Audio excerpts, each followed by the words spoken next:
Guru sekolah luar biasa atau SLB Negeri 1 Pindrang, Sulawesi Selatan bernama Tusriana, 41 tahun, viral di media sosial lantaran dedikasinya dalam mengajar siswa tunanetra.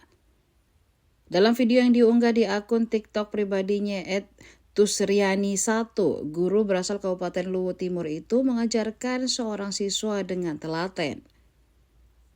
Siswa itu menyandang disabilitas gangguan penglihatan, sehingga Tusriani menyampaikan pelajaran pendidikan agama Islam harus menggunakan teknik khusus. Tusriani menggunakan teknik tepukan tangan agar siswanya bisa mendengar instruksinya. Saat didatangi tribuntimur.com pada Selasa 29 Juli 2025, Tusriani sedang mengetes hafalan Al-Quran seorang siswa tunanetra bernama Muhammad Ansori. Tusriani meminta Ansori untuk melanjutkan surah Al-Alaq yang dihalafazkannya. Ansori pun terlihat lancar dan cermat melafazkan surah tersebut. Tusriani mengatakan metode tepukan tangan digunakannya untuk siswa tunanetra agar siswa mengetahui keberadaan dan mengerti instruksinya. Metode ini dinilai sangat efektif untuk merangsang dan meningkatkan fokus siswa. Tusriani mengungkapkan dirinya sudah mengajar di SLB Negeri 1 Pindrang kurang lebih 3 tahun lamanya. Oke, siap ikut Bu Ana. Kita hari ini akan belajar. Ibu Ana mau kasih pohon mangga. Tahu sudah pohon mangga? Diraba dong. Diraba. Oke, kita akan meraba, mempelajari tentang pohon mangga. Oke. Stop di situ. Dengar tepuk tangannya Bu Ana. Ikuti. Awas kaki. Maju. Ya. Ikut.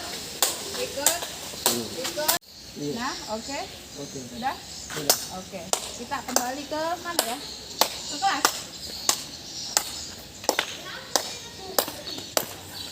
Ikut Bu Ana. Tidak perlu Pak. Oke. Dengar Bu Ana. Kamu yang artikan, kemudian lanjutkan ayatnya, nah? Iya. Ya. A'udzu billahi minasyaitonir rajim. Orang setan yang terbodoh. Bismillahirrahmanirrahim. Dengan nama Allah yang Maha Pengasih lagi Maha Penyayang. Oke, kemudian Ibu Ana baca ayat. Alladzi khalaqa. Khalaqal insana min 'alaq. Oke, lanjut. Iqra wa rabbukal akram. Alladzi 'allama bil qalam. Innal insana la yatgha. Ar-ra'ahu istaghna. Inna ila rabbikar ruj'a. Ara'aita alladhi yanha 'abdan idza shalla. Ara'aita in kana 'alal huda lam yantahi lanasfa'an bin. Mungkin bisa dijelaskan ini berapa murid sekarang di SLB 1 Pindrang? Kalau dari tahun kemarin itu hanya 44 siswa, dan untuk tahun ini itu sudah 62. Itu ada peningkatan Pak? Ada peningkatan sangat. Pak, kalau tenaga guru berapa Pak? Untuk tenaga guru itu ada 24 orang. Itu masih terbagi, untuk guru itu 17 orang dan pendik selebihnya. Oke, Pak, ini bagaimana teknis mengajarnya anak-anak yang berada di SLB ini Pak? Kalau teknis mengajarnya, saya mengambil atau melihat dari tahun kemarin. Di tahun kemarin itu untuk mengajar sama dengan sekolah umum. Nah, jadi untuk tahun ini saya rubah karena saya di sini juga masih baru, masih ada 2 tahun. Jadi tahun kemarin itu saya belajar dari pengalaman. Tahun ini saya rubah metodenya, 1 guru 1 siswa. Nah, alhamdulillah di tahun kemarin itu sangat efektif, sehingga kami tetap laksanakan di tahun ini. Dan dari situlah jumlah siswa kami yang tadinya tahun kemarin hanya 5, sekarang ini sudah 27 orang pendaftar siswa baru. Itu satu guru satu siswa. Itu kenapa dilakukan itu? Untuk efektifkah atau memang khusus untuk anak-anak seperti ini? Memang perlu adanya pendekatan atau gimana, Pak? Kalau dari metode seperti itu memang kalau autis seperti itu. Jadi yang belajar dari situ ternyata lebih efektif.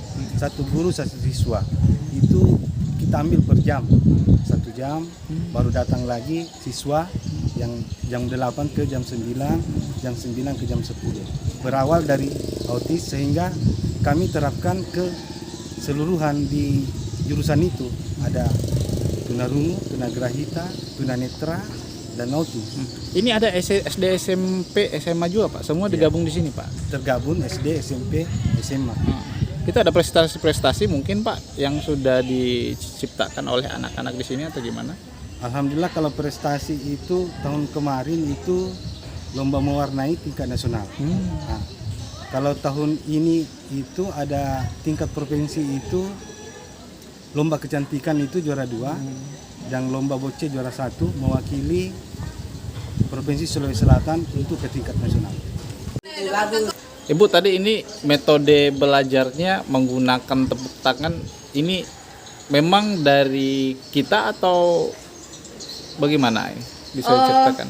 Kalau anak tunanetra itu sebenarnya dia kan hanya memfungsikan telinganya, ya. Jadi selain dia menggunakan tongkat, dia harus memfungsikan telinganya. Jadi kami menggunakan tepuk tangan karena itu yang kedengaran. Karena kalau misalnya kita hanya berbicara gitu, nanti teman yang lainnya mungkin berisik atau bagaimana. Jadi kita tepuk tangan seperti ini. Dia mengikuti tepuk tangan saya untuk sampai kemanapun dia menggunakan. Saya menggunakan tepuk tangan. Itu efektif tidak, Ibu? Efektif. Selain menggunakan tongkat, sangat efektif. Untuk ini juga merangsang pendengarannya supaya semakin tajam. Dia juga bisa fokus kalau misalnya menggunakan tepuk tangan, dia telinganya akan fokus ke tepukan tangan kita. Gitu. Sebelumnya memang banyak siswa yang menggunakan tongkat ya, Bu? Karena di sini siswa tunanetra hanya 3, jadi penggunaan tongkat itu jarang digunakan. Sejak ada metode itu penggunaan tongkat sudah tidak ditiadakan. Masih menggunakan tongkat. Kalau untuk kayak yang mengenali lingkungan yang kayak lubang kerja kan itu harus menggunakan tongkat begitu. Ibu, ini sudah berapa lama menjadi guru di sekolah luar biasa? Terus bagaimana ada pesan kesan yang tidak lebih sulit mana ketika mengajar di sekolah umum gitu? Saya di sekolah umum itu 14 tahun. 14 tahun. Kalau di SLB ini jalan 3 tahun. Kalau mau membandingkan sekolah umum dengan sekolah luar biasa, saya sangat suka di sekolah luar biasa. Kalau di sekolah umum terus terang, kalau saya dari rumah itu sehat, pikirannya sehat, sampai di sekolah itu kadang stres karena ada anak-anak kadang yang mengeluarkan bahasa-bahasa yang tidak enak. Tapi kalau di SLB itu saya dari rumah stres, sampai di sini saya hilang stresnya karena ketemu dengan anak-anak yang luar biasa, kadang yang bikin kami ketawa, lucu, kadang yang menggemaskan, meskipun kadang juga ada yang ya maklumlah kalau kayak anak autis biasa sampai memukul gurunya apa segala macam, tapi itu tidak masalah buat kami. Mungkin itulah gambaran surga karena mereka adalah anak-anak surga. Jadi kami bahagia sekali di sini gitu di SLB. Jadi dipertegas sedikit, Ibu. Iya.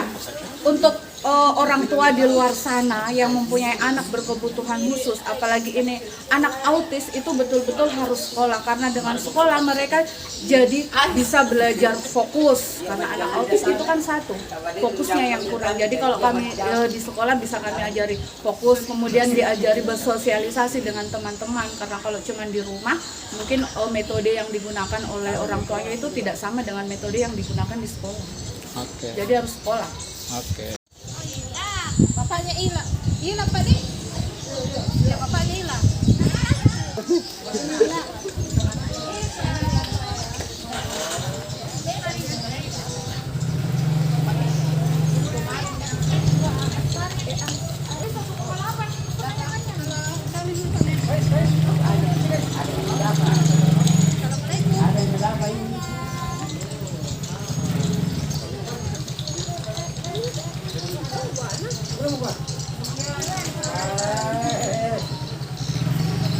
Download Tribun X sekarang, menghadirkan lokal menjadi Indonesia.